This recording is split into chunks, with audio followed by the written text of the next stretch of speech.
The Ramseo Iron Works, which are now closed down. Now, at the time of writing the story, the Ramseo iron mills are closed down, but not so long ago, they were a large plant, a large industry with smelter, rolling mill, and a forge. In the summertime, long lines of heavily loaded barges and scows are kind of boats. They slid down the canal which led to a large inland lake, and in the winter time, the roads near the mill were black from all the coal dust which sifted down from the big charcoal crates. So, here in this passage, the narrator wants to convey that at the time of writing the story, Ramseo iron mills are closed down.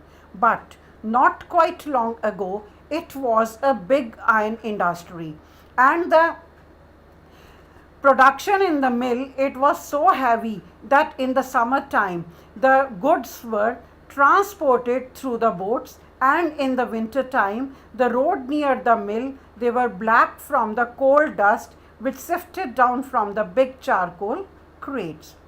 Now, during one of the long dark evenings just before Christmas, the Master Smith, manager of the mill, and his helper, they sat in the dark forge in the mill near the furnace, waiting for the pig iron, raw iron, which had been put in the fire to be ready to put on the anvil.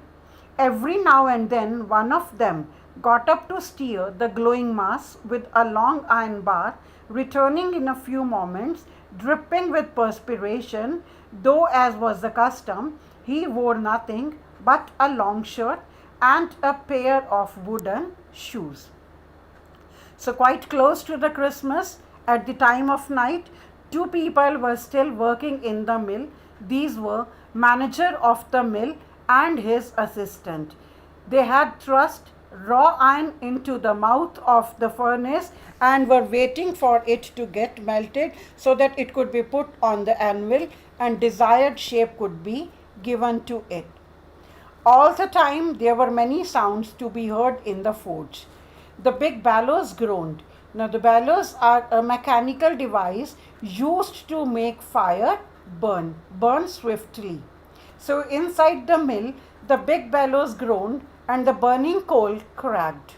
The fire boy, he shoveled, he thrust the charcoal into the mouth of the furnace with a great deal of clatter, and outside the mill there roared the waterfall, and a sharp north wind whipped the rain against the brick tiled roof.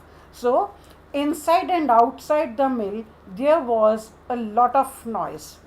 It was probably on account of all this noise that the blacksmith did not notice that a man had opened the gate and entered the forge, until this man stood close up to the furnace.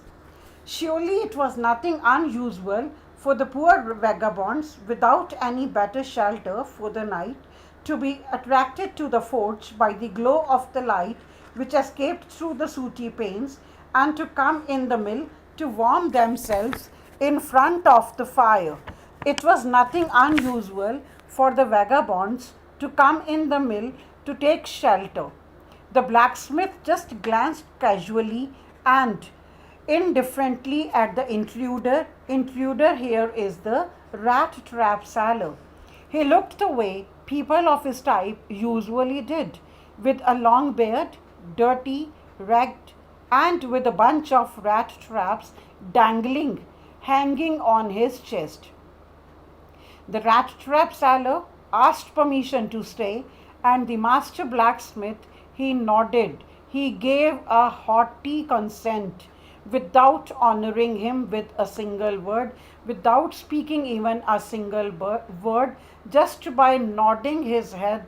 The manager of the mill gave him permission to stay there for the night. And the tramp did not say anything either, because he had not come there to talk, but only to warm himself and sleep.